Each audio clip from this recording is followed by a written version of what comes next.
আসসালামু আলাইকুম বন্ধুরা।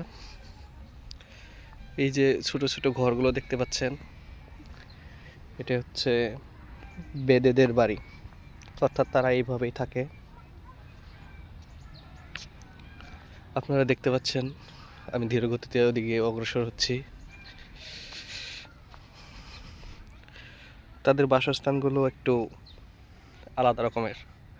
আর এখানে দেখতে পাচ্ছেন বিভিন্ন প্রকার সবজি চাষ করা হয়েছে। এটা মূলা। এই মূলাগুলো হাইব্রিড মূলা। এই মূলাগুলো এক একটা আপনার মিনিমাম 2 কেজির উপরে হবে। ওই যে একটা মূলা দেখতে পাচ্ছেন, আমি আপনাদেরকে একটু জুম করে দেখানোর চেষ্টা করি। দেখুন, এই মূলাটা দেখতে পাচ্ছেন, একটু দেখা যাচ্ছে না কিন্তু এটা দেখুন, এটা এরকম প্রত্যেকটা মূলাই।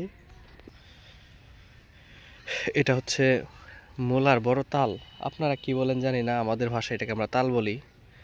তো মূলার তাল, এই মূলা কেজি কিন্তু আগে মানুষ 2 টাকা কেজিও খাইতো না, আর এখন এই মূলার কেজি 60 টাকা। আপনি খাইলে খান, না খাইলে নাই। এই মূলা পয়সা নষ্ট হয়ে গেলেও 60 টাকার নিচে 1 টাকা কমও বিক্রি করবে না।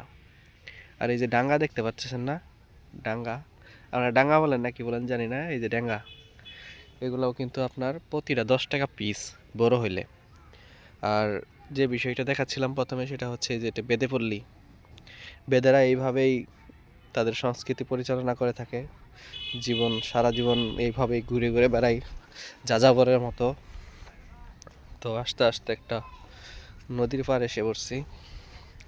আর এখানে মূলার চাষ কিন্তু অনেক সুন্দর হয়েছে, অসাধারণ, যা বলা বাহুল্য। অনেক সুন্দর মূলার চাষ হয়েছে। নদীর পাড়ে মূলার চাষ হওয়াতে এরা পানিটাও ঠিকঠাকভাবে দিতে পারে, কোনো অসুবিধা হয় না। এখান থেকে সেচ কার্য সম্পাদন করে তারা।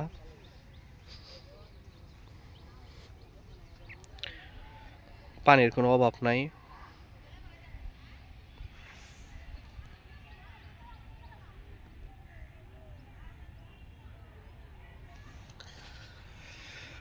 অসাধারণ একটা ভিউ।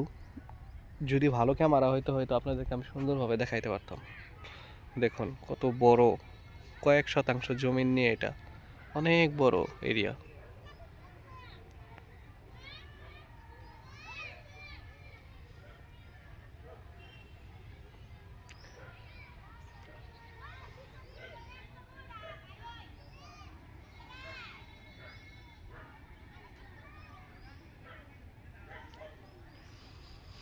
যাক, ধন্যবাদ ভিডিওটা দেখার জন্য।